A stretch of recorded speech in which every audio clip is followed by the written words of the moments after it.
તૈયાર કરવા માટે આપેલ છે. પહેલો બોલ છે 3 નંબરનો બોલ છે 3 નંબર 3 નંબર બોલ નંબર 3.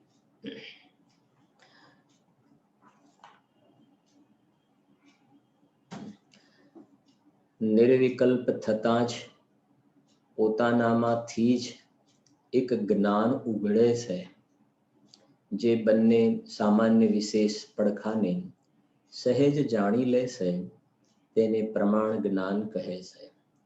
નંબર 7. સિદ્ધ પર્યાયથી પણ હું અધિક છું, કારણ કે સિદ્ધ દશા તો એક સમયની પર્યાય છે, અને હું તો એવી અનંત પર્યાયોનો પિંડ છું. નંબર 11. દ્રવ્ય દૃષ્ટિના હિસાબે તો શુદ્ધ પર્યાય જ પરદ્રવ્ય છે. મારા અસ્તિત્વમાં તે નથી, રાગની તો વાત જ શું. 14 નંબર. જ્ઞાનનો વિષય દ્રષ્ટિના વિષયને સાધવા પૂરતો લક્ષમાં લેવો ઠીક છે, બાકી તેનાથી વધારે પ્રયોજન નથી. 54. હું વર્તમાનમાં જ સમજણનો પિંડ છું. 5 બોલ થયા. રેગ્યુલર સ્વાધ્યાયમાં પેજ નંબર 79 પેજ 295 નંબરનો બોલ છે. બોલ નંબર 295 શું કહે છે જોઈએ અહીંયા. દ્રષ્ટિના વિષયની હર સમયે મુખ્યતા રહેવી જોઈએ. બીજી ગમે તેટલી વાત આવો, પરંતુ તેની દ્રષ્ટિના વિષયની તેની એટલે કે પરંતુ તેની ગૌણતા નહીં થવી જોઈએ. એટલે કે દ્રષ્ટિના વિષયની ગૌણતા નહીં થવી જોઈએ. કેટલો સુંદર બોલ છે. જો શું કેવું છે અહીંયા કે દ્રષ્ટિના વિષયની હર સમય મુખ્યતા રહેવી જોઈએ. દ્રષ્ટિનો વિષય એટલે શું? જે પૂજ્ય ગુરુદેવ શ્રીએ માંગલિક આપણને બધાને પ્રભાવનાની અંદર આ માંગલિક આપણને આપ્યું છે કે હું પરમાત્મા છું એમ નક્કી કર. અહીંયા આ દ્રષ્ટિનો વિષય જે છે એ અંદરમાં પરમાત્મા તત્વ છે. કહેવાનો આશય એ છે કે હું વર્તમાનમાં ભગવાન છું, ત્રિલોકીનાથ અંદરમાં પરમાત્મા તત્વ હું છું. એ વાત ક્યારે ગૌણ ન થવી જોઈએ. એ લખે છે હર સમયે હું ભગવાન છું, હું પરમાત્મા છું, હું ચૈતન્ય દેવ છું. આવશે ને આપણે સાંજના વ્યાખ્યાનમાં શ્લોકમાં છે ત્યાં નિત્યમ કર્મ કલંક પંક વિકલો દેવ સ્વયં આસ્તે. સમયસારમાં કળશમાં છે 12 નંબરનો કલશ છે. મોટે ભાગે 11 અને 12 નંબરના કલશમાં છે.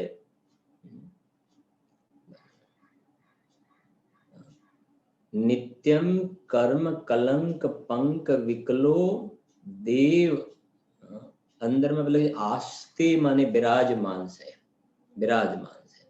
જેમ શાશ્વત અકૃત્રિમ જે જિનાલય જે છે એની અંદર શાશ્વત અકૃત્રિમ જિનબિંબ બિરાજમાન છે ને, એમ અંદરમાં આ શાશ્વત અકૃત્રિમ એવો ચૈતન્ય પ્રતિમા છે.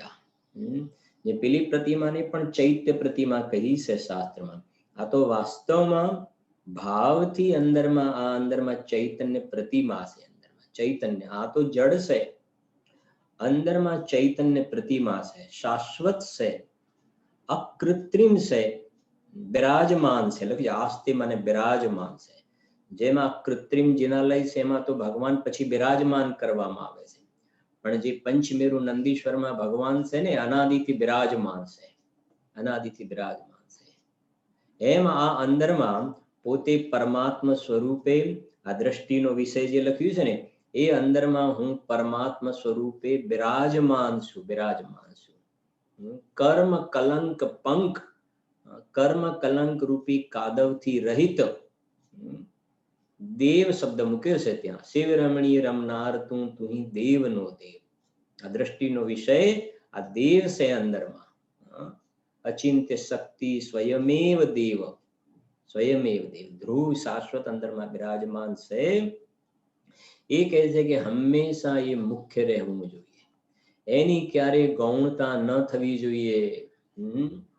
એટલે ને પર્યાય પૂજા સોગાની સાહેબ નો બોલશે ને, परिणाम मेरा ध्यान करो तो करो, मैं किसका ध्यान करूं, परिणाम परिणम गया और मैं तो यूं का यूं रह गया. मैं तो यूं का यूं रह गया. પરિણામ પરિણમ ગયા. પરિણામને ગરજ હોય તો આ કહે છે કે મારી શરણમાં આવે, બાકી હું તો પરમાત્મા સ્વરૂપે વિદ્યમાન છું, ત્રિકાલ વિદ્યમાન છું, જાગતો જીવ ઉભો છે. એ ક્યારે ગૌણ ન થવું જોઈએ, હંમેશા મુખ્ય રહેવું જોઈએ. આ એ કહે છે, જો દ્રષ્ટિના વિષયની હર સમય મુખ્યતા રહેવી જોઈએ. હર સમય મુખ્યતા રહેવી જોઈએ. અને બીજા શબ્દોમાં કહીએ ને, એ દ્રષ્ટિનો વિષય સતરડાર ગાથા, દ્રષ્ટિનો વિષય અનુભૂતિ સ્વરૂપ ભગવાન આત્મા આબાળ ગોપાળ સૌને, આબાળ ગોપાળ સૌને સદાકાળ જાણવામાં આવી રહ્યો છે. આ દ્રષ્ટિનો વિષય બધાને જાણવામાં, એ જાણનારો બધાને દ્રષ્ટિનો વિષય જાણવામાં આવી રહ્યો છે. પણ ભૂલ એટલી છે કે જાણવામાં આવી રહ્યો હોવા છતાં પણ આ અજ્ઞાની જીવે ક્યારે એની મુખ્યતા નથી કરી. અહીંયા જે લખ્યું છે ને, એની મુખ્યતા નથી કરી. અને એ કહે છે કે જ્ઞાનની સ્વચ્છતામાં પર સંબંધનું જે જાણવું થાય છે ને, તો એને પરનું વજન કરી દીધું છે. પરની મુખ્યતા કરી, પર્યાયની મુખ્યતા કરી છે. અંદરમાં જે છે, એ જાણનારો જે જાણવામાં આવી રહ્યો છે, એની તરફ એની પીઠ છે, એની વિરાધના કરી છે. એ અહીંયા કહે છે, એ ક્યારેય એની મુખ્યતા ન છૂટવી જોઈએ. જો દ્રષ્ટિના વિષયની, જ્યાં વ્યાપારી, કુશળ વ્યાપારી, વિવેકી વ્યાપારી જે છે, એ લાખો કરોડોનો બિઝનેસ કરે ને, ટર્નઓવર બધું ઘણું થાય, પણ એની અંદર એની પ્રાયોરિટી, મુખ્યતા પ્રોફિટની રહે છે. પ્રોફિટને ક્યારે નથી ચૂકતો. પ્રોફિટ ભલે ભલે ઓછો તો ઓછો, વધારે મળ્યો ઓછો મળ્યો એ સાઈડની વાત છે, પણ પ્રોફિટ હંમેશા મુખ્ય રાખે છે. લોસ કરીને બિઝનેસ નથી કરતો, નહીં તો એ વિવેકી વ્યાપારી નહીં કહેવાય. દ્રષ્ટાંત છે આ તો. બાકી તો ધન તો પુણ્ય પાપના ઉદય સાથે ડિપેન્ડ છે. આ એ બધી ચોખવટ કરવી પડે સાથે, નહીં તો કે જો આવી ને વિવેકી વ્યાપારી, આ બધું ધ્યાન રાખવું પડે. આ ટોડરમાં જે દ્રષ્ટાંત પણ આપી છે મોક્ષમાં પ્રકાશકમાં. તો જેમ વિવેકી વ્યાપારી જે છે ને, એ બધું જે ટર્નઓવર થાય એમાં પ્રોફિટને ક્યારે નથી ચૂકતો, એની મુખ્યતા રાખે છે અને પછી બિઝનેસ કરે છે. એમ અહીંયા પણ કહે છે કે તારે આ તો ભગવાન બનવાનો બિઝનેસ છે, પરમાત્મા બનવાનો બિઝનેસ છે ને, તો તારી પર્યાયની અંદર પરમાત્મા પણ પ્રગટ કરવું હોય તો અંદરમાં હું વર્તમાનમાં પરમાત્મા છું, એ વાતને હંમેશા મુખ્ય રાખજે. પરમાત્માપણાને યાદ કરીશ તો પામરપણું ઊભું નહીં રહે. ગુરુદેવશ્રીનો બોલ છે ને, પરમાત્માપણાને યાદ કરીશ, એનો સ્વીકાર કરીશ તો પર્યાયમાં પામરપણું ઊભું નહીં રહે. અને પામરપણાના ગાણા ગા ગા કરીશ કે હું મનુષ્ય, તિર્યંચ, દેવ, નારકી, રાગી, દ્વેષી, પુરુષ, સ્ત્રી, આમ આમ આમ, મેં સુખી દુખી, મેં રંગ કરાવ. એ કહે છે કે જ્યાં સુધી પામરતાના ગાણા ગા ગા ગા ગા ગા કરીશ ને, તો પરમાત્મા પણ પર્યાયમાં પ્રગટ નહીં થાય. પર્યાયમાં પરમાત્મા પણ પ્રગટ નહીં થાય. પર્યાયમાં તારે પામરપણું દૂર કરીને પરમાત્માપણું જો પ્રગટ કરવું હોય ને, તો અહીંયા આ કહે છે કે વર્તમાનમાં હું પરમાત્મા છું, બસ એને તો મુખ્ય કર. એને મુખ્ય કર. આ દ્રષ્ટિના વિશેની વાત છે. એને મુખ્ય કરીશ કે હું પરમાત્મા છું, તો આ બાજુ પામરપણું ઊભું નહીં રહે. શેર જાગા તો હિરન ભાગા. એમ આત્મા જાગ્યો ને, આ દ્રષ્ટિનો વિષય જે છે, સમ્યક દર્શનનો વિષય, બસ એ જ્યારે એનો પત્તો લાગી ગયો, એની પ્રાપ્તિ થઈ ને, તો પર્યાયની અંદર પામરપણું ચાલી ગયું. એ કહે છે જો દ્રષ્ટિના વિષયની હર સમય મુખ્યતા રહેવી જોઈએ. બીજી ગમે તેટલી વાતો આવો, હમણાં બોલ જોયું ને, જ્ઞાનના વિષય આવે, જ્ઞાનના વિષય આવે. સોગાની સાહેબ આપણે શ્રીમદજીનો પણ એક બોલ જોયું, શુદ્ધ બુદ્ધ ચૈતન્ય ગન સ્વયં જ્યોતિ સુખધામ. એમાં પણ કહ્યું ને, બસ એમાં પર્યાપ્ત વાત આવી ગઈ. અને પછી એ પરલક્ષી જ્ઞાન જે છે એમાં નિર્મળતા માટે બીજું હોતો હો. બસ એ કહે છે કે બીજી ગમે તેટલી વાત આવો, 4 ગતિ, 84 લાખ યોની, કુળ, ગુણસ્થાન, માગણા સ્થાન, એ બધી ચર્ચા આવે. એ કહે છે ગમે તેટલી વાતો, પરંતુ તેની દ્રષ્ટિના વિષયની ગૌણતા થવી જોઈએ નહીં. એને રાખીને આ બધું છે. બીજા શબ્દો નિશ્ચય પૂર્વકનો વ્યવહાર હોય, ખાલી બધા ભેદ પ્રભેદમાં રોકાય અને અભેદની દ્રષ્ટિ ના હોય, તો કહે છે કે સાચા અર્થમાં એને ભેદ સંબંધીનો પણ યથાર્થ વિવેક નથી જોવામાં આવતો. આગળ 296 જો આખા સમય સારમાં શું કહે છે? આખા સમય સારમાં છઠ્ઠી ગાથામાં સમ્યક દર્શનનો ખાસ વિષય આવી ગયો છે. છઠ્ઠી ગાથામાં બધાથી ઉત્કૃષ્ટ વાત આવી ગઈ છે. કઈ વાત? કે હું પ્રમત્ત પણ નથી, અપ્રમત્ત પણ નથી. કઈ પર્યાય બાકી રહી? લો, આ કેવી સુંદર બોલ છે. જો આ છઠ્ઠી ગાથા જે છે ને, સાંભળજો જરા ધ્યાનથી. પ્રમાણની બહાર જવું નહીં અને પ્રમાણમાં અટકવું નહીં. સમય સારની ત્રીજી ગાથાની છઠ્ઠી ગાથાનો ડિફરન્સ સમજી લો થોડું. ત્રીજી ગાથામાં સમય સારમાં એમ કહ્યું કે દરેક દ્રવ્ય પોતાના ગુણ પર્યાયને સ્પર્શે છે, ચુંબે છે. ત્રીજી ગાથા બરાબર છે કે નહીં? પ્રસિદ્ધ છે ત્રીજી ગાથા અને છઠ્ઠી ગાથા બે. છઠ્ઠી ગાથા એટલે છઠ્ઠીના લેખ. ત્રીજી ગાથામાં એમ કહ્યું કે દરેક દ્રવ્ય પોતાના ગુણ પર્યાયને સ્પર્શે છે. એક દ્રવ્ય બીજા દ્રવ્યને અડતું નથી, સ્પર્શતું નથી. તો ત્યાં જે વાત આવી છે ને, દરેક દ્રવ્ય પોતાના ગુણ પર્યાયને સ્પર્શે છે, એટલે ગુણ પર્યાય વાળું દ્રવ્ય, ગુણ પર્યાય વદ દ્રવ્યમ ઉત્પાદ વ્યય દ્રવ્યુક્તમ સત્સદ્રવ્ય લક્ષણ. તો ત્રીજી ગાથામાં છે ગુણ પર્યાય વાળું દ્રવ્ય, એટલે પ્રમાણના દ્રવ્યની વાત છે.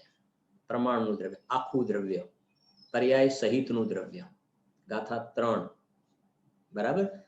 જ્યારે આગળ વધીને 6 નંબરની ગાથામાં આવ્યા ને, તો શિષ્ય તૈયાર થઈને આવ્યો છે. હવે એક દ્રવ્ય બીજા દ્રવ્યને અડતું નથી, એટલે બહારથી તો બસ એને અંદરમાં આવી ગયો. હવે બહારથી તો અંદર આવી ગયો, બીજા દ્રવ્ય ઉપરથી દ્રષ્ટિ હટાવીને પોતાના પ્રમાણના દ્રવ્યમાં આવ્યો, ગુણ પર્યાય વાળું દ્રવ્ય.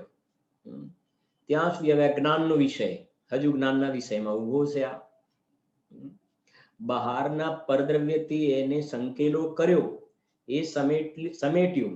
હવે અંદરમાં ગુણ પર્યાય એ પ્રમાણમાં આવ્યો, ત્યાં પ્રમાણમાં આવ્યો. હવે છઠ્ઠી ગાથા કહે છે આ પ્રમાણનું દ્રવ્ય છે, સમ્યક દર્શનનો વિષય નથી. પ્રમાણનું દ્રવ્ય એ કોઈ સમ્યક દર્શનનો વિષય નથી, એ પ્રમાણ જ્ઞાનનો વિષય છે. એ શુદ્ધ નયનો વિષય નથી. આખું દ્રવ્ય પર્યાય સહિતનું દ્રવ્ય એ શુદ્ધ નયનો વિષય નથી, સમ્યક દર્શનનો વિષય નથી.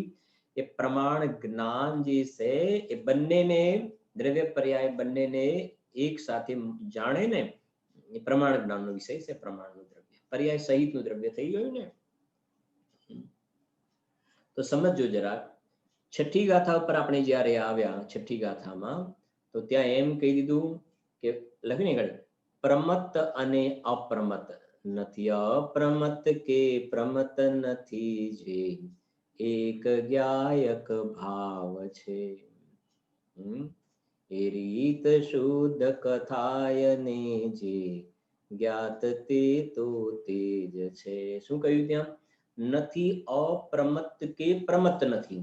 તો પ્રમત્ત માને 1 થી 6 ગુણસ્થાન, પહેલા ગુણસ્થાનથી છઠ્ઠું ગુણસ્થાન પ્રમત દશા, અને અપ્રમત દશા સાતમા ગુણસ્થાનથી ઉપરની અપ્રમત દશા. હવે કુંદકુંદ આચાર્ય દેવે નથી અપ્રમત કે પ્રમત એમ કેમ લખ્યું? કેમ કે કુંદકુંદ આચાર્ય છઠ્ઠા સાતમા ગુણસ્થાનમાં ઝૂલા ઝૂલતા હતા. છઠ્ઠા સાતમામાં છઠ્ઠાનું નામ પ્રમત્ત અને સાતમાનું નામ છે અપ્રમત્ત. એટલે એ તરફથી એમને વાત કરી. પણ આમ જોઈએ તો પહેલાથી છઠ્ઠા સુધી પ્રમત્ત એ પણ ભાવ આવી ગયો, અને સાતમાંથી ઉપર અપ્રમત્ત દશા છે. પણ આ બધી 14 ગુણસ્થાનના ભેદને સિદ્ધ દશા એ બધી પર્યાયો છે. પ્રમત્ત દશા, અપ્રમત્ત દશા એ બધી પર્યાયો છે. અને કુંદકુંદ આચાર્ય દેવ કહે છે કે આ પર્યાયમાં છઠ્ઠું ગુણસ્થાન અને આ સાતમું ગુણસ્થાન એ કહે છે કે અમારામાં નથી. આ જે દ્રષ્ટિનો વિષય મુખ્ય, હમણાં ઉપરનો બોલ જોયો ને, દ્રષ્ટિનો વિષય હર સમય મુખ્ય રહેવો જોઈએ. તો અંદરમાં જે આ જ્ઞાયક ભાવ જે છે, શુદ્ધ આત્મા, ત્રિકાલી દ્રવ્ય, એની અંદર આ કોઈ પણ પ્રકારના પર્યાયના ભેદ નથી.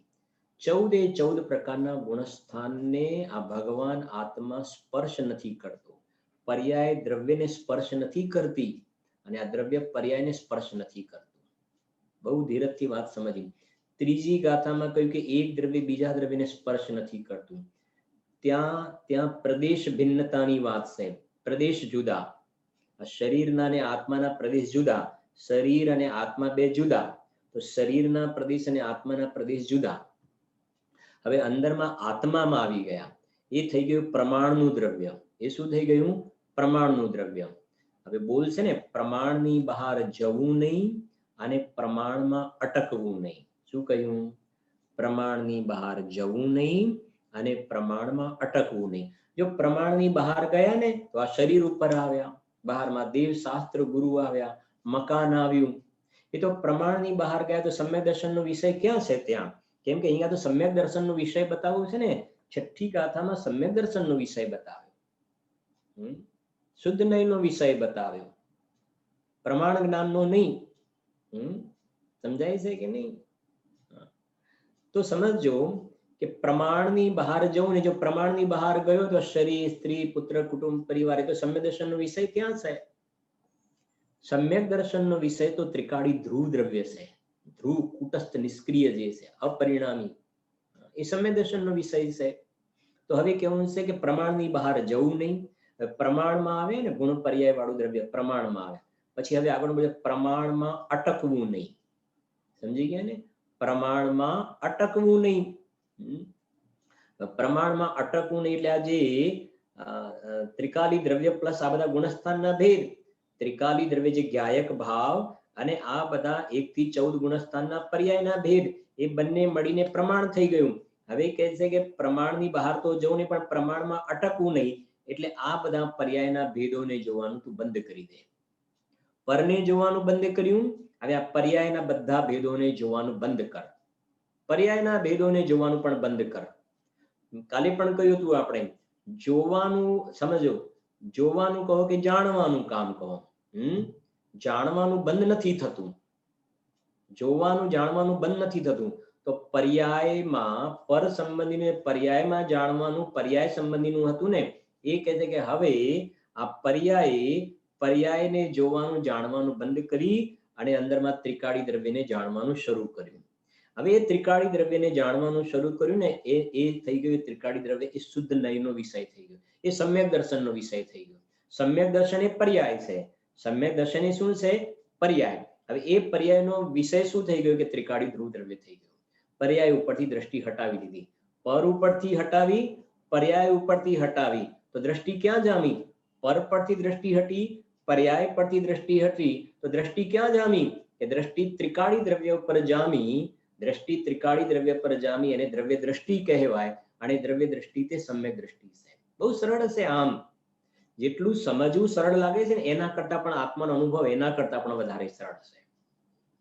આમ બિલકુલ 2 ને 2 4 જેવું સ્પષ્ટ છે. ક્યાં અઘરું છે? તો જેમ બિલકુલ આમ ને હાથ પર રાખેલા આમળાની જેમ બિલકુલ ખ્યાલ આવે. આવું તો સ્વરૂપ છે. આ ગુરુદેવ શ્રી આવો ભગવાન આત્મા હથેળીમાં બતાવ્યો છે સમ્યક દર્શનનો વિષય. તો જેટલું આપણે આ જ્ઞાનમાં સમજવું સરળ લાગે છે ને, એના કરતા પણ આત્માનો અનુભવ એનાથી પણ વધારે સરળ હશે એકદમ. સીધી વાત છે ને, અંદરમાં બસ ન્યાય પકડાય છે ને. ત્રીજી ગાથામાં કહ્યું, ત્રીજી ગાથામાં એક દ્રવ્ય બીજા દ્રવ્યને અડતું નથી. હવે અહીંયા કહે છે કે પર્યાય દ્રવ્યને સ્પર્શતી નથી અને દ્રવ્ય પર્યાયને સ્પર્શતું નથી. અંદરની વાત આવી ગઈ. હવે આ જે વાત છે ને, આ વાત પેલી પ્રદેશ ભિન્નતાની વાત હતી, બે દ્રવ્યના પ્રદેશ જુદા. અહીંયા એક અપેક્ષાએ જોઈએ ને તો પ્રદેશ જુદા નથી, દ્રવ્યના અને પર્યાયના પ્રદેશ જુદા નથી, ભાવ બંને ભિન્ન છે, ભાવ ભિન્ન છે.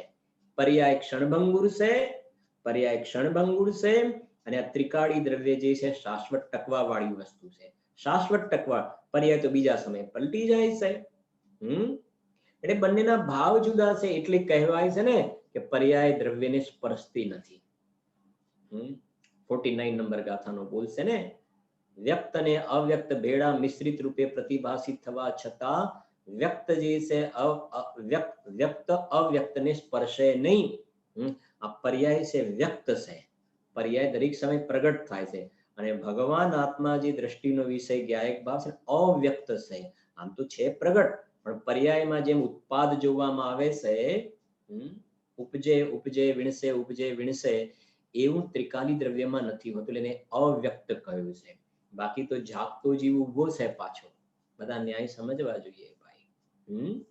એટલે આપણે ઘણી વખત કહીએ છીએ સમય સાની ત્રીજી ગાથા એટલે કક્કો, કક્કો કલમનો ક, ખડિયાનો ખ, અને છઠ્ઠી ગાથા એટલે બારાખડી. છઠ્ઠી ગાથા એટલે બારાખડી. કને કાનો કા, બરાબર છે ને. કને રસવઈ કી, દીર્ઘઈ કી, કને કાનો માત્ર કો. પણ એ બધું, એ બારાખડીને આવડવા પહેલા આપણને શું આવડવું જોઈએ? કક્કો આવડવો જોઈએ. કક્કો ના આવડતો હોય અને સીધું બારાખડી ભણવા બેસી જશે ને તો ગડબડ કરી નાખશે ને. એને કા લખવાનું કયું હોય, કા, અને કની જગ્યાએ ચ લખી કાઢે તો કાની જગ્યાએ ચા થઈ જશે, કાની જગ્યાએ ચા થઈ જશે. એટલે એને કેવું પડશે પેલા ક અને ચ માં તો ડિફરન્સ શીખો, પેલા ક અને ચ માં પેલા કક્કો શીખીને આવો. સમજાય છે કે નહીં?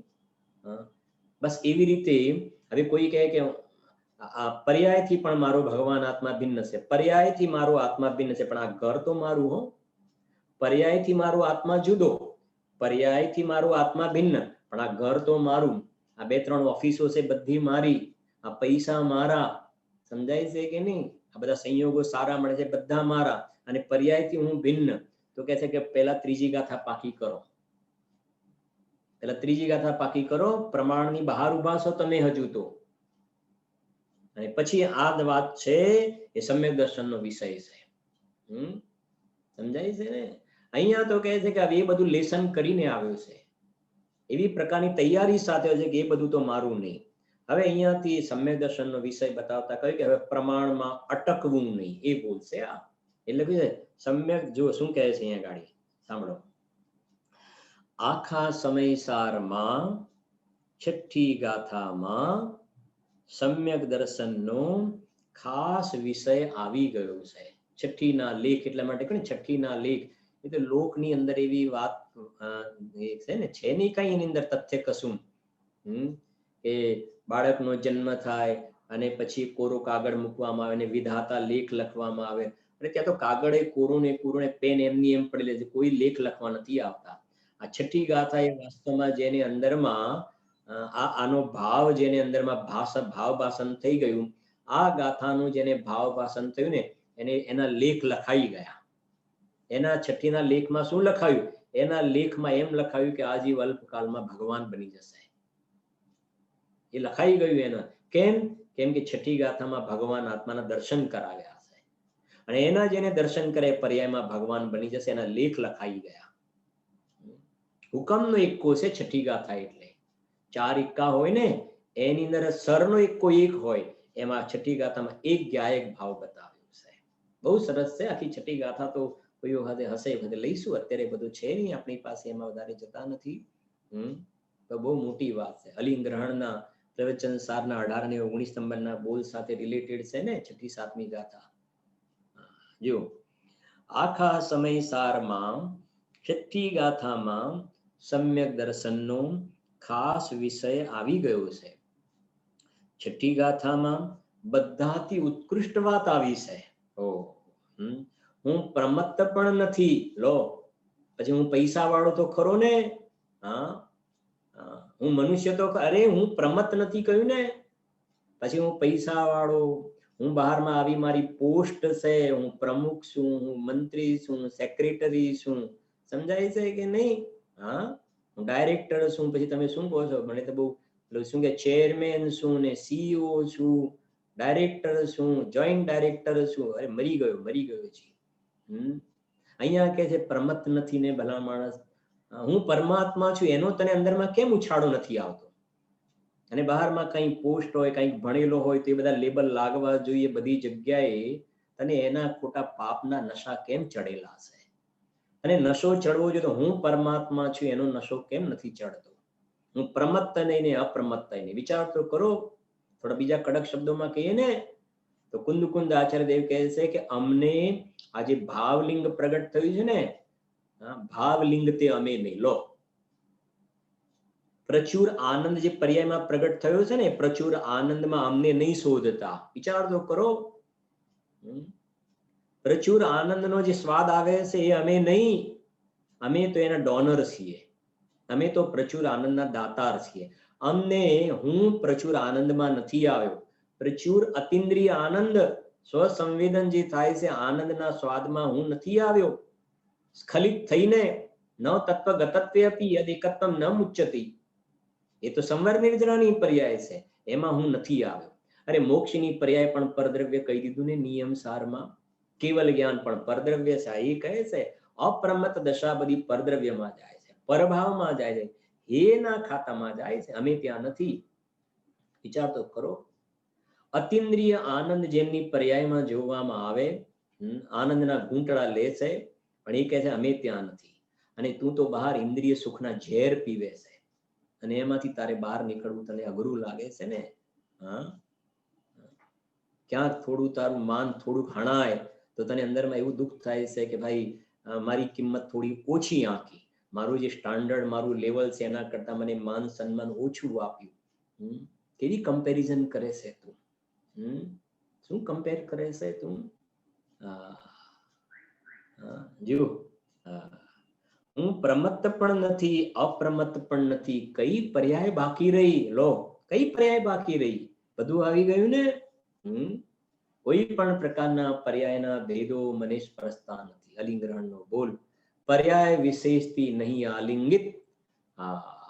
એવો અંદરમાં આજે ત્રિકાલી ધ્રુવ ભગવાન આત્મા એ કોઈ પણ પ્રકારની પર્યાય વિશેષમાં પર્યાયના ભેદોને હું આલિંગન કરતો નથી, સ્પર્શ કરતો નથી. તો પ્રશ્ન જ નથી. બહુ સરસ છે. એક બોલ ભાઈયા. આગળ વધવાનું મને ન થયા. જો 297 આગળ 297 બોલશે. શું કહેજો? દેવ ગુરુ શાસ્ત્ર તરફનું લક્ષ્ય. ઓહો, સાંભળજો જરા. દેવ ગુરુ શાસ્ત્ર તરફનું લક્ષ્ય અને વલણમાં પણ ભઠ્ઠી જેવું દુઃખ લાગવું જોઈએ. જ્ઞાનીને બહારમાં ઉત્સાહ દેખાય છે પણ અંદરમાં ભઠ્ઠી જેવું દુઃખ લાગે છે. વિચાર તો કરો. દેવ ગુરુ શાસ્ત્ર તરફનું લક્ષ્ય. આ સવારથી આપણે સ્નાન કરીને નાહી ધોઈને તૈયાર થયા ને, પૂજા પ્રક્ષાલ પૂજા. સવારથી કોના શું લખ્યું છે? આ જો સવારથી જે જોડાણ છે ને, અહીંયા શું લખ્યું છે? દેવ ગુરુ શાસ્ત્ર તરફનું લક્ષ્ય.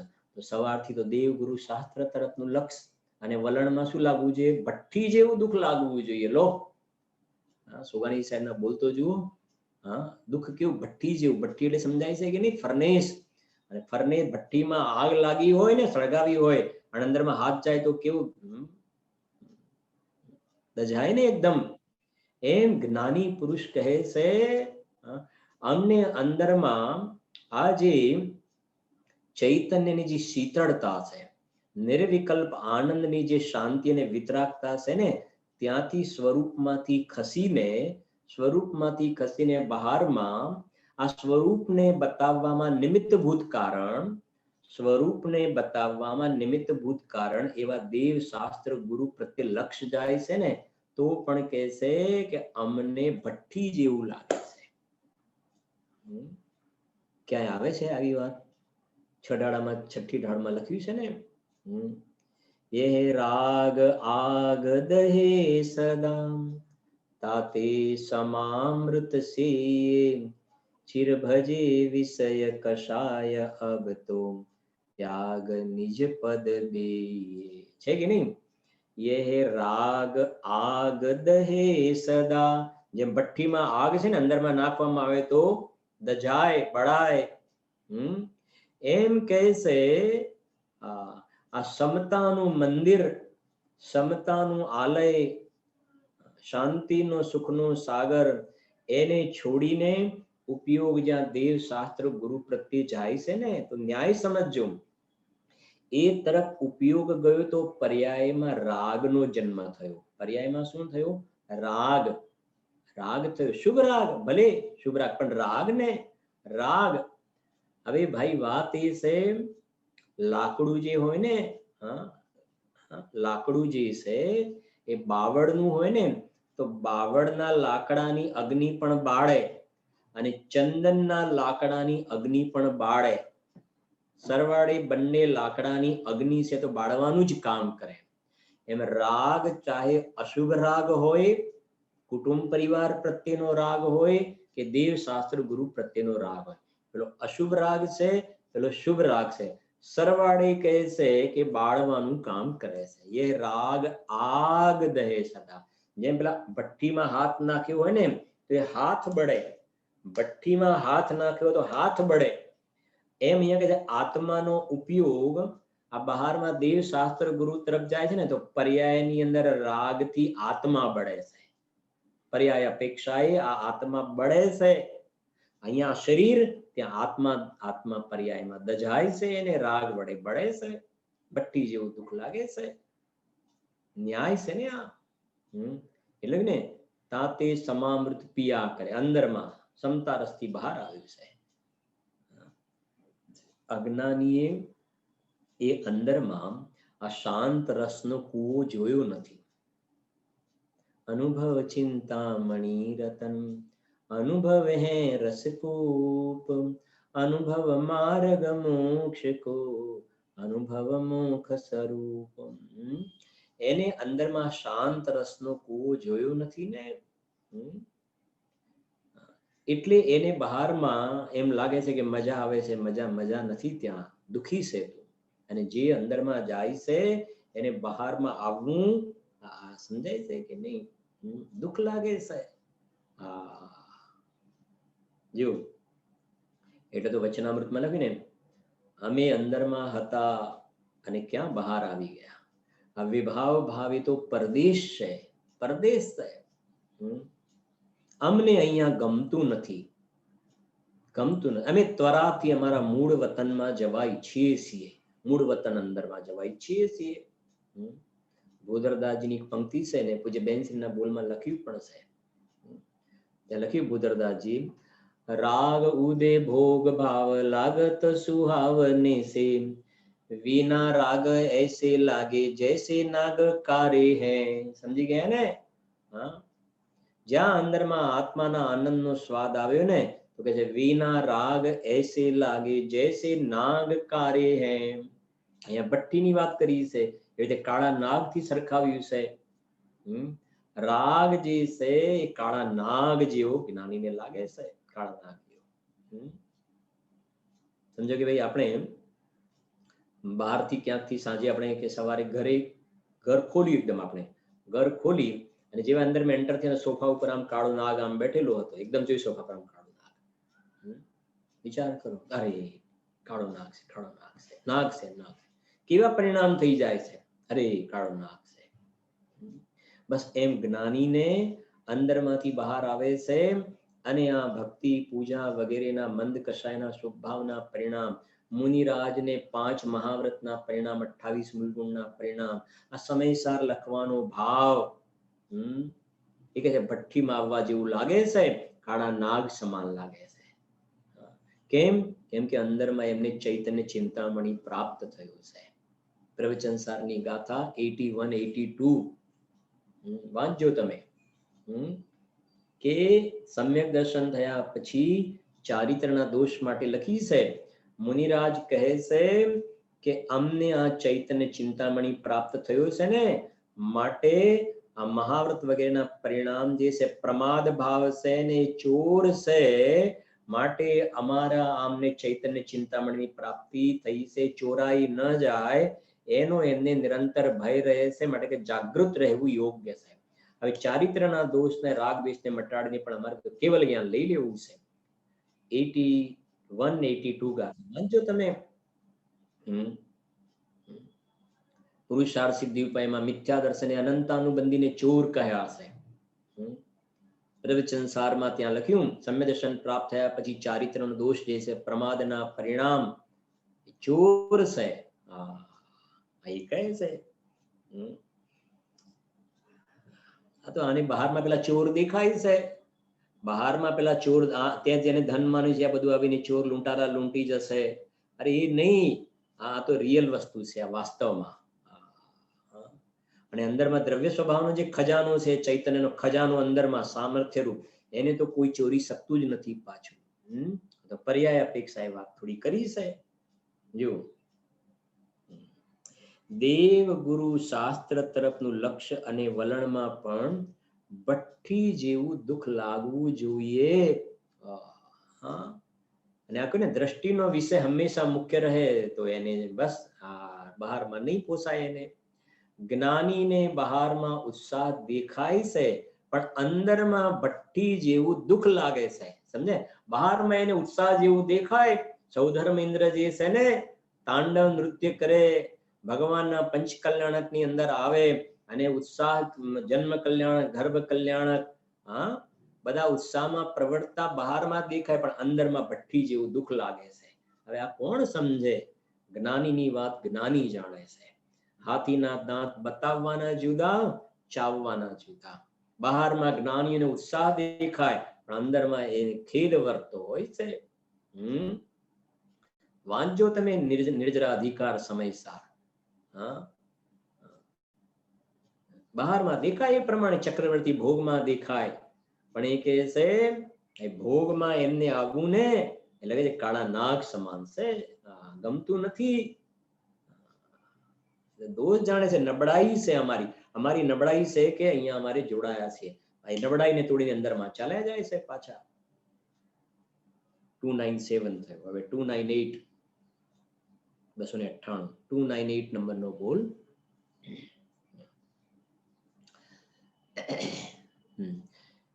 વિકલ્પાત્મક ભાવમાં એમ નિર્ણય આવ્યો કે કાંઈ કરવાનું જ નથી. આ વિકલ્પ વાળીની વાત કરી કે ભાઈ કશું કાંઈ, વિકલ્પાત્મક ભાવમાં એમ નિર્ણય આવ્યો કે કાંઈ કરવાનું જ નથી. કેમ કે એને શાસ્ત્ર દ્વારા, વિકલ્પ દ્વારા, શાસ્ત્રનું નિમિત્તે ગુરુની વાણી સાંભળીને પોતે વિકલ્પના વિચારમાં આટલો પાક્કો નિર્ણય કર્યો કે જગતનું બધું પરિણમન ક્રમબદ્ધ વ્યવસ્થિત થઈ રહ્યું છે, મારા કરવાથી થતું નથી, એ સ્વયં એના કારણે એના ઉપાદાનથી થઈ રહ્યો છે. તો શું થયું? એમ નિર્ણય આવ્યો કે કંઈ કરવાનું જ નથી, હું ક્યાં કરી શકું છું પરમાં, કોણ કરે? તો તેટલું વિકલ્પાત્મક કર્તૃત્વ છૂટવાથી આકુળતા તેટલી ઓછી થાય છે. શું કહ્યું? તેટલું વિકલ્પાત્મક કર્તૃત્વ છૂટ્યું. વિકલ્પાત્મક અંદરમાં આ કરું ને આ કરું ને આ કરું ને, હું નહોતો એટલે આમ થઈ ગયું, મારી હાજરી હતી એટલે તમે જુઓ કેવું છે.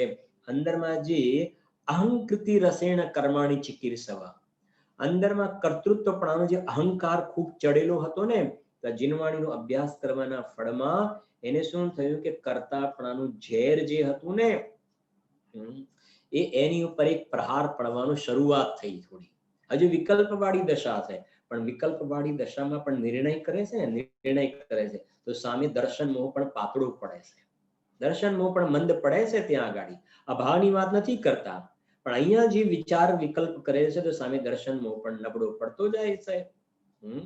જાણે છે હોતા જગત સ્વયં પરિણામ મેં જગકા કરતા ક્યાં, કોણ કરે? થવા યોગ્ય થાય છે. બસ હું કરું છું તો થાય છે, બિલકુલ ખોટી વાત છે. હું કરું છું તો થાય છે, ખોટી વાત છે. એના માટે આખો કર્તા કર્મ અધિકાર લખ્યું અને સર્વ વિશુદ્ધ જ્ઞાન અધિકારમાં ઘણી ગાથાઓ લખી આત્માના અકર્તા સ્વભાવને બતાવવા માટે. અત્યારે જતા નથી બધામાં. તું કરી શકતો હોય ને તો માથાના વાળ જે છે સફેદ થઈ જાય છે, રોકી લેને. સફેદ તે નથી ગમતા તને, મોઢું કાળું થાય નથી ગમતું, વાળ સફેદ થાય નથી ગમતા, રોકને, રોકી લેને. નથી કરી શકતો ને તું, તો એટલો તો નિર્ણય કર્યો કે ભાઈ આપણું પરમાં કશું ચાલતું નથી. તો એટલી જીવની આકુરતા ઓછી થઈ. હજુ આત્માના નિરાકુળ આનંદનો સ્વાદ નથી આવે, બરાબર સમજો, પણ એની આકુરતા ઓછી થઈ. 103 ડિગ્રી ટેમ્પરેચર હતું ને તો 101 ડિગ્રી ટેમ્પરેચર થયું, બસ એટલી આકુરતા ઓછી થઈ. નિરાકુળ દશા પ્રાપ્ત નથી થઈ હજુ. ખાસ એ ન્યાય સમજવાનું છે સાથે. જો વિકલ્પાત્મક કર્તૃત્વ છૂટવાથી આકુરતા તેટલી ઓછી થાય છે. પછી શું થયું? નેક્સ્ટ સ્ટેપ શું છે આગળ? કે પછી વિકલ્પ રહિત, નેક્સ્ટ પેજ, પછી વિકલ્પ રહિત એટલે નિર્વિકલ્પ નિર્ણય થતા સર્વથા કર્તૃત્વ છૂટીને વાસ્તવિક શાંતિ થાય છે. જોયું ને? પછી કહે છે નિર્વિકલ્પ નિર્ણય થયો. પેલો તો વિકલ્પાત્મક દશા હતી, જે સવિકલ્પથી નિર્વિકલ્પ થવાનું વિધાન જેમ કહ્યું ને, વિકલ્પાત્મક દશા હતી. અને પછી નિર્ણય એટલો દ્રઢ થતો ગયો કે અંદરમાં જીવને પક્ષાતિક્રાંત દશા થઈ અને અંદરમાં પોતાનો અકર્તા સ્વભાવનો અનુભવ થયો. તો કે નિર્વિકલ્પ નિર્ણય થતા સર્વથા કર્તૃત્વ છૂટીને, સર્વથા કર્તૃત્વ છૂટી ગયું, કેમ કે અકર્તા સ્વભાવનો અનુભવ થઈ ગયો. વાસ્તવિક શાંતિ થાય છે. જો શબ્દ આવ્યો નહીં ગળે, વાસ્તવિક શાંતિ. પેલી તો માત્ર શું હતી? કશાય થોડી ઓછી થઈ હતી. કશાય ઓછી થઈ હતી ને એ શાંતિ અલગ, એ સાચી શાંતિ નહીં, વાસ્તવિક નહીં. જ્યારે અંદરમાં પોતાના નિર્વિકલ્પ સ્વભાવની અનુભૂતિ થઈ ને, અને અનુભૂતિ થઈ તો પર્યાયમાં જે આનંદનું શાંતિનું વેદન થયું ને, એ રિયલ શાંતિ છે. એ શાંતિ વિધાન થઈ ગયું ત્યાં એનું. સમજાય છે કે નહીં? શાંતિ પાઠ થઈ ગયો, શાંતિ વિધાન એનું થઈ ગયું. અંદરમાં શાંત સ્વરૂપ ભગવાન આત્માનો અનુભવ કર્યો. નિજ ઘર બિના વિશ્રામ નહીં. તો અંદરમાં નિજ ઘરની પ્રાપ્તિ થઈને વાસ્તવમાં એને યથાર્થ રૂપમાં શાંતિ પર્યાયની અંદર પ્રગટ પણ થઈ ગઈ ત્યાં આગળ. એ કહે છે જો એ પ્રમાણે અહીંયા સુધી આપણી ચર્ચા થઈ. બોલ વાંચી લઈએ છીએ. વિકલ્પાત્મક ભાવમાં એમ નિર્ણય આવ્યો કે કાંઈ કરવાનું જ નથી, તો તેટલું વિકલ્પાત્મક કર્તૃત્વ છૂટવાથી આકુરતા તેટલી ઓછી થાય છે. પછી વિકલ્પ રહિત નિર્વિકલ્પ નિર્ણય થતા સર્વથા કર્તૃત્વ છૂટીને वास्तविक शांति થાય છે. એ પ્રમાણે से विशेष चर्चा કરીશું આપણે. अभी हम सभी ने आदरणीय पंडित श्री शैलेश भाई जी के माध्यम से द्रव्य दृष्टि प्रकाश के 295 से लेकर 298 बोलों के माध्यम से स्वाध्याय का लाभ लिया, जिसके अंतर्गत हमने आज बहुत ही सुंदर चर्चा सुनी। अचिंत शक्ति स्वयमेव देव, शिव रमणी रमणार तू ही देवो नो देव। गुरुदेव श्री बार बार इन बोलों को याद करते हैं, और जब तक हम परमात्मपने को याद नहीं करेंगे तब तक पर्याय में परमात्मापना प्रकट नहीं होगा। पर्यायपन याद करते रहेंगे, पर्याय को ही याद करेंगे तो पर्याय में परमात्मापन प्रकट नहीं होगा। जब शेर जागता है तो हिरण भागता है, ऐसी आत्मा को हमें जगाना है, आत्म स्वभाव को। और छठवीं गाथा के आधार से जो चर्चा यहाँ पे आई बोल की कि समय सार में जो छठवीं गाथा वो है सम्यक दर्शन का विषय आया हुआ है। मैं प्रमत्त नहीं, मैं अप्रमत्त नहीं, ये समझो प्रमाण का विषय है। वास्तव में हमें इस एक लक्ष्य की ओर ही ध्यान देना है, द्रव्य स्वभाव की ओर ही ध्यान देना है। प्रदेश भिन्नता की बात पर्याय है और द्रव्य का समझो द्रव्य पर्याय का स्पर्श नहीं करता, पर्याय द्रव्य का स्पर्श नहीं करती है। इस प्रकार से प्रमाण के बाहर जाना नहीं और प्रमाण में अटकना नहीं। ऐसी बहुत ही सुंदर चर्चा। आगे जो लास्ट में कहा, यह राग आग दहे सदा ताते समामृत से ये चिरभजे विषय कसाए अब तो त्याग निजपद बेइये। वास्तव में मुनिराजों को कैसा लगता है शुभ भाव में आना, शुद्ध उपयोग से शुभ भाव में आना, शास्त्रों की रचना करना, उपदेश देना और जो भी कार्य होते हैं तो वो उनको आग की तरह लगते हैं। कौन सी आग जलाती है, कौन सी आग नहीं जलाती? चंदन की लकड़ी भी जलाएगी और सामान्य लकड़ी भी जलाने का ही कार्य करती है। तो भट्टी की तरह, काले नाग की तरह ये शुभ राग लगता है। और चूंकि उनके पास है क्या ऐसा, इसलिए राग आग क्यों लगती है? तो उन्होंने पंडित जी साहब ने नाटक समय सार की वो पंक्तियां याद करी।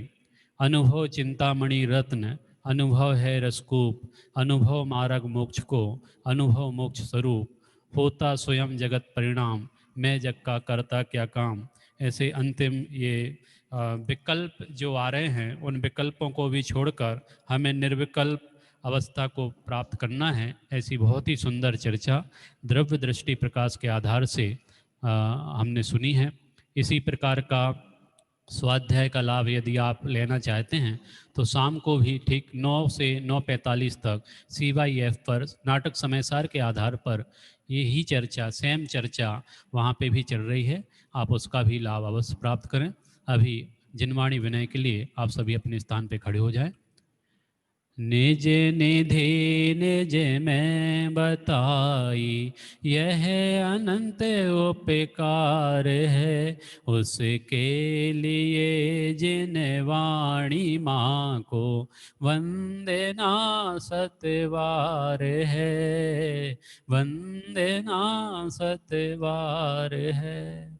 नमो कार्मन, नमो अरहंताणम, नमो सिद्धाणम, नमो ऐरियाणम, नमो अध्यायाणम, नमो लोये सव्यसाहुणम, नमो अरहंताणम, नमो सिद्धाणम, नमो ऐरियाणम, नमो अध्यायाणम, नमो लोये सव्यसाहुणम, नमो अरहंताणम, नमो सिद्धाणम, नमो ऐरियाणम, नमो अध्यायाणम, नमो लोये सव्यसाहुणम, नमो अरहंताणम, नमो सिद्धाणम, नमो ऐरियाणम, नमो अध्यायाणम, नमो लोये सव्यसाहुणम, नमो अरहंताणम, नमो सिद्धाणम, नमो ऐरियाणम, नमो अध्यायाणम, नमो लोये सव्यसाहुणम, नमो अरहंताणम, नमो सिद्धाणम, नमो ऐरियाणम, नमो अध्यायाणम, नमो लोये सव्यसाहुणम, नमो अरहंताणम, नमो सिद्धाणम, नमो ऐरियाणम, नमो अध्यायाणम, नमो लोये सव्यसाहुणम, नमो अरहंताणम, नमो सिद्धाणम, नमो ऐरियाणम, नमो अध्यायाणम, नमो लोये सव्यसाहुणम, नमो अरहंताणम, नमो सिद्धाणम, नमो ऐरियाणम, नमो अध्यायाणम, नमो लोये सव्यसाहुणम।